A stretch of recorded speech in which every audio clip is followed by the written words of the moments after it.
Welcome to the studio at That Nerd Show. I'm Marcus Blake, and this is your daily nerd news for Wednesday, January 22nd, 2020. It is with a heavy heart that we announce that Terry Jones of Monty Python, co-founder of the iconic comedy troupe, has passed away at 77. The beloved actor, screenwriter, director, author, and historian was known as the famed troupe's underrated but passionate heart. Terry passed away on the evening of January 21st at the age of 77 with his wife Anna Swordstrom by his side after a long but extremely brave and battle with dementia. He was always in good humor, and he was renowned for his depictions of middle-aged housewives, often with historically falsetto voices. It was Jones who would famously scream the iconic line, "He's not the Messiah, he's a very naughty boy," while playing the mother of the titular not quite son of God in the 1979 comedy Monty Python Life of Brian, which he also directed. We always hate announcing news like this. Terry Jones was an icon. He was a legend, a mentor to comedians all over the world. There is probably not a comedian on the face of the earth that he didn't touch in some way through co-founding Monty Python. There isn't much to say except we do offer our express condolences to the family. He will surely be missed, but his memory does live on through the countless episodes of Monty Python that you can watch over and over and over on Netflix right now, and also including the movies such as The Life of Brian and The Quest for the Holy Grail. Terry Jones, you will be missed, and thank you for all the laughs from That Nerd Show. All right, in other news, Justice League Dark. We have news about Justice League Dark. Apparently, Bad Robot is developing film and TV projects based on the Warner Brothers DC comics. Bad Robot, which is headed by J.J. Abrams through its new deal at Warner Media, is exclusively developing film and TV ideas based on DC's Justice League Dark. The deal is all very nascent at this point, and in time there aren't any specific projects or characters that are being specifically developed out of the franchise.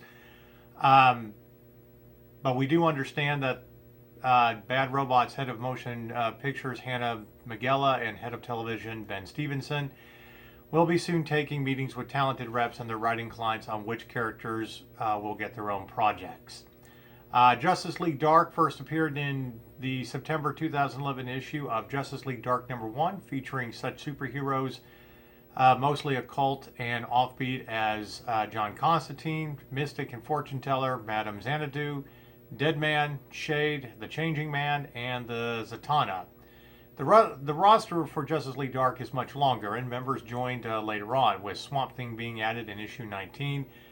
Other members include Andrew Bennett, a centuries-old vampire, Black Orchard, a shapeshifter, Dr. Mist, a spy who worked for villain Felix Faust, Frankenstein, a erudite creature, and Pandora, based on the Greek character, Nightmare Nurse, a healer of supernatural wounds, among several others. Given their powers, they typically handle situations outside of the scope of the traditional Justice League, which includes Wonder Woman, Batman, Superman, Aquaman, The Flash, and the Green Lantern Corps. The Justice League Dark title and team was created by Peter Mulligan with art by Michaela Jenin. It would be nice to see, it would be great to see stuff come from Justice League Dark. We've barely even scratched the surface with their characters. There was a short-lived Constantine series on NBC years ago, and you can actually see Constantine on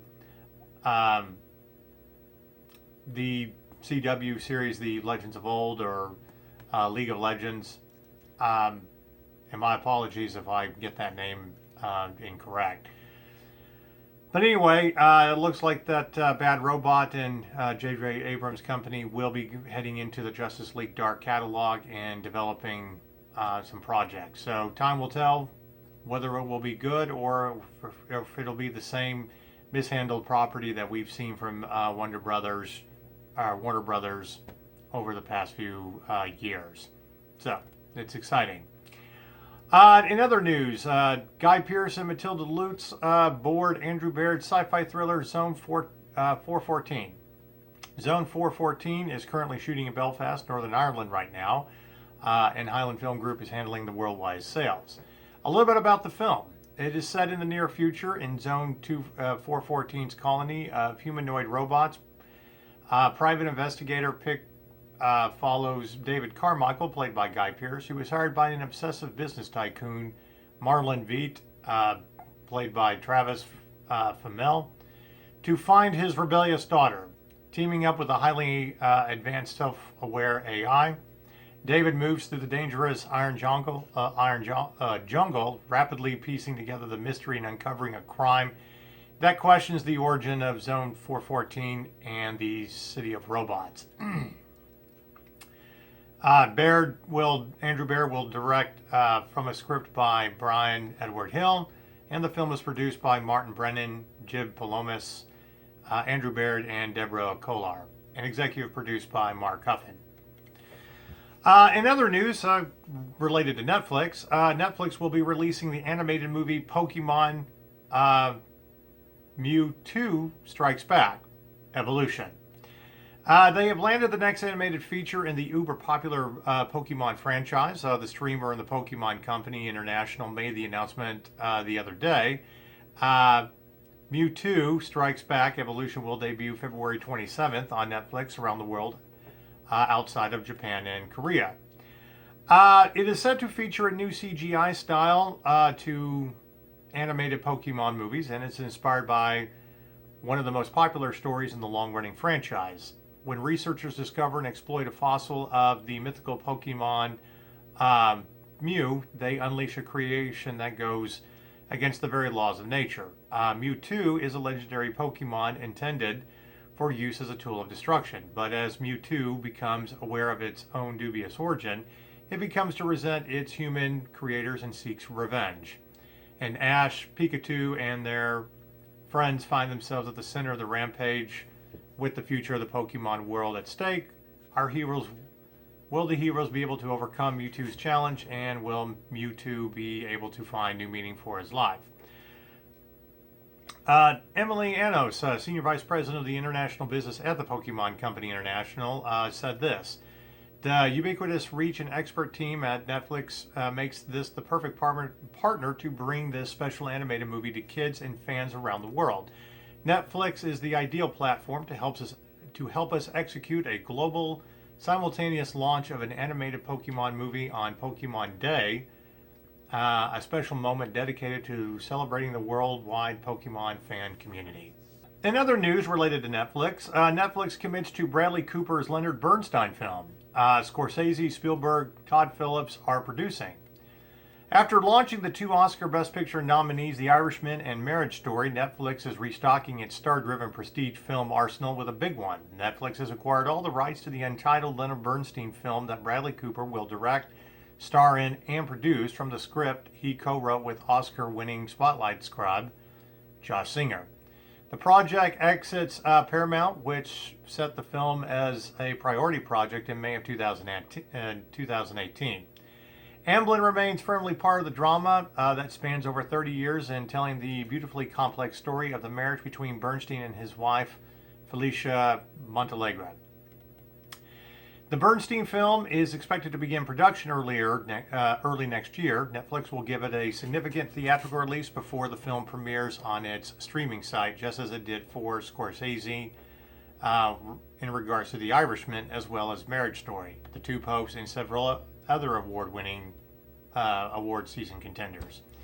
Reps with Netflix were quoted as saying that Bradley's directorial debut was nothing short of brilliant, and he quickly cemented himself as a serious filmmaker.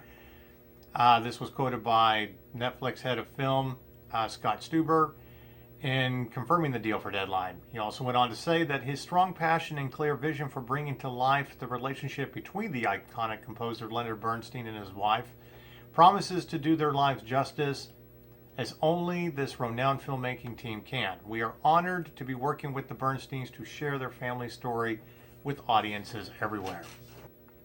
In other movie news, a Kung Fu movie remake is set for Universal, and it will be directed by the Hobbs and Shaw director, David Leitch. Universal Pictures has optioned the rights to the 1972 TV series Kung Fu starring David Carradine. This film will be directed by David Leitch, and he was also the co-director of John Wick and director of Fast and Furious Presents, Hobbs and Shaw, Deadpool 2, and Atomic Blonde. They will find a writer quickly. The article goes on to say the original ABC series starring David Carradine as a master martial artist who fled China after his master was murdered. He wandered the Old West, helping the downtrodden and weathering rampant racism while eluding assassins trying to kill him. He was a peaceful man until provoked, which happened at least once in an episode. Given the action pedigree for the stuntman turned director Leitch, there is potential for this kind of choreographed action mayhem that was also found in Hobbs and Shaw as well as John Wick, latter of which he did with Chad Stahelski. Leitch is separately attached to direct a remake of Bruce Lee's iconic 1973 martial arts film Enter the Dragon at Warner Brothers. And now we turn our attention to TV and streaming news. This a very interesting story that came out of Netflix. As of right now, The Witcher breaks all the records when it comes to a Netflix series in viewership.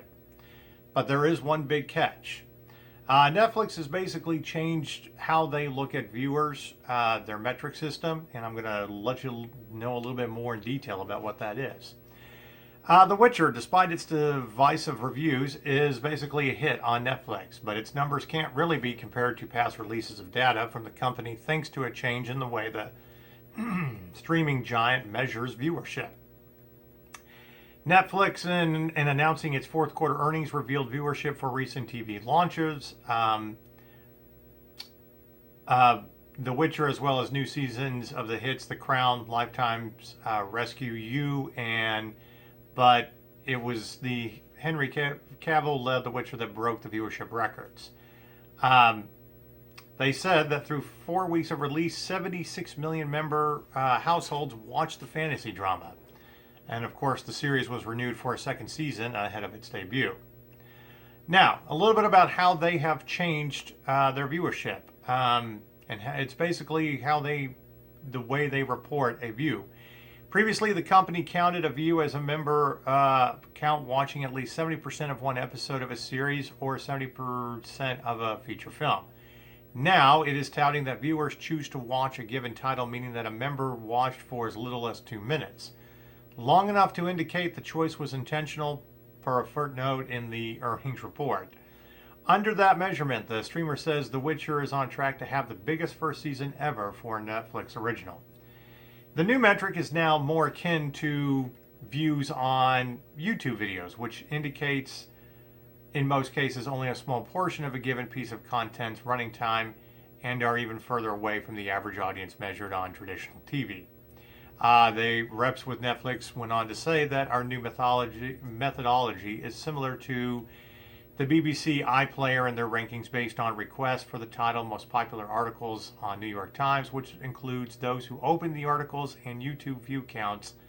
The company notes in its earnings report, this way short and long titles are treated equally, leveling the playing field for all types of our content, including interactive content, which has no fixed length. Netflix also says that the new metric results in viewer counts about 35% higher than the old one.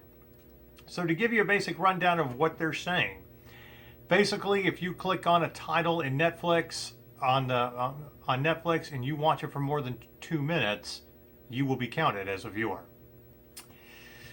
In other streaming news, it was announced yesterday that Laura Dern will star in the Quibi show from Nick Hornby. Quibi is another streaming service that will be coming out in the spring of 2020. Anyway, the Emmy winner and Oscar nominee will play a bartender with a sympathetic ear in a show called Just One Drink. Just One Drink will be a series of one-act vignettes between a bartender and the customers she serves, all of whom are in various states of emotional despair. Dern's Jaywalker Pictures and Platform One Media are also producing. The project is the second short-form series Hornby has written recently. His State of the Union, starring Rosamund Pike and Chris O'Dowd, aired in 10-minute segments on Sundance in 2019 and won an Emmy for Best Short-Form Comedy or Drama Series. Dern and her Jaywalker Pictures partner Jay Lemons will executive produce, and Just One Drink with Hornby and Platform One's Eliza Ellis.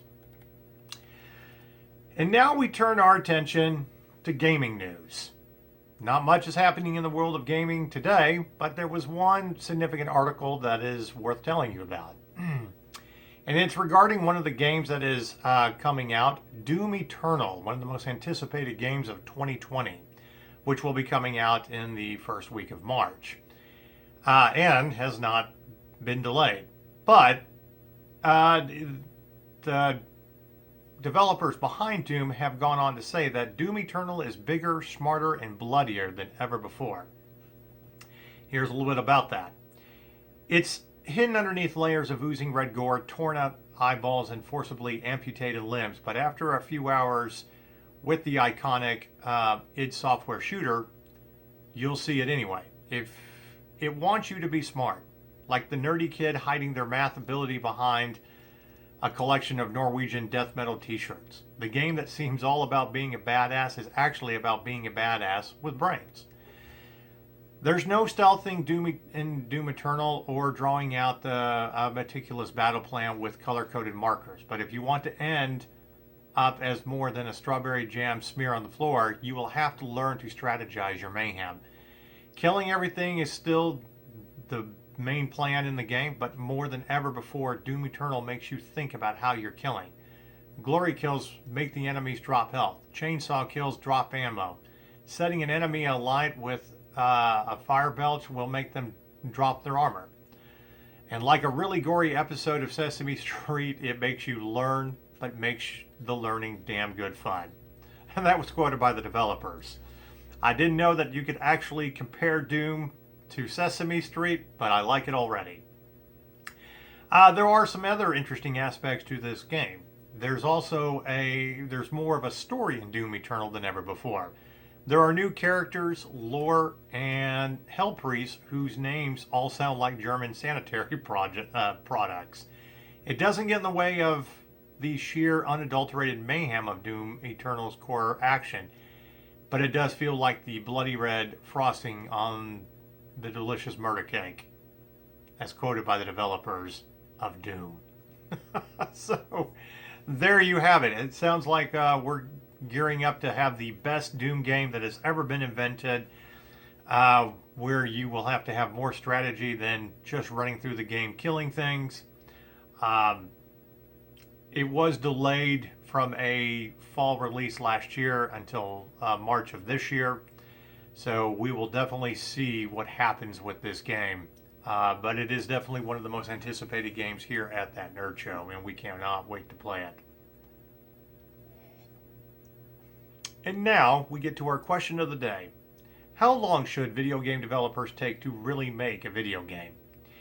In a year that's already filled with multiple delays, it begs the question, are most video games rushed to its release date? Do most video games not have enough time in development? Because it seems like every game always comes with some kind of bugs or problems or glitches, and then a patch has to be released within the first week or two of release. Is it really about getting your money's worth with a game in the first couple of weeks, only to have gamers be upset because there's bugs and glitches? Or should developers, even if it takes an extra year or two, really take their time to develop what we seamlessly think is a perfect game? Even if we don't like the overall concept, the way that it plays bug-free or without glitches, we can still at least enjoy the game. We often have this discussion with our on our gaming podcast because we've encountered so many games over the years that we get, especially games from Bethesda, that are just filled with bugs, and it definitely distracts from the gameplay. Wolfenstein 2, when it first got released, it was our shooter of the year 2 years ago. Great game, fantastic sequel, but a patch had to be dropped within the first few weeks to make the game better. And of course, one of the most anticipated games of 2019 for us was a game called The Outer Worlds, made by Obsidian, the creators behind Fallout 2 and Fallout New Vegas. And as much as we love the game, there was a huge bug at the end that made you drop all of your companions just to finish the game. And then we didn't really have much of an ending. Would it have been better to wait an extra 6 months or a year to really release that game?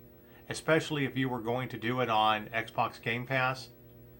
I mean, 3 weeks later, a pretty huge update cleared out a lot of that, fixed a lot of those problems, but at the same time, by the time we were all finishing the game, it was very frustrating. We are in a year with new consoles being released. The next generation of consoles are coming out with the PlayStation 5 and the Xbox 2. We understand that a lot of games will be delayed this year because they want to have release.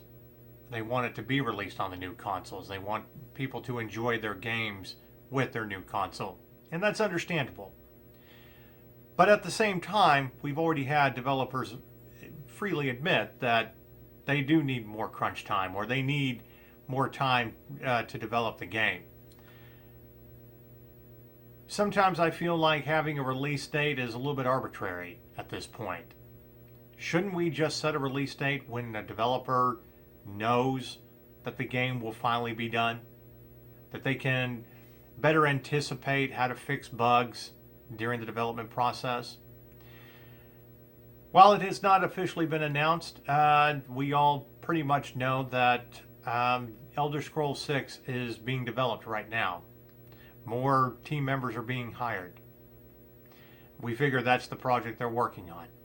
But we also know that with as big of a game as this is going to be, and as much as we want to have it, since it's been, 9 years, eight or 9 years since Skyrim, shouldn't we just wait even longer to make sure that this is an incredible game? Or can they really get it done in a short amount of time? It's an interesting question. And as much as we love to play new games, it's even worse when we get a new game that we've anticipated and it's just crap because it's filled with bugs and glitches, and you've taken our money as soulless corporate robots. What I suggest is this. Take the extra time to develop a game. Make it fantastic. Make it great.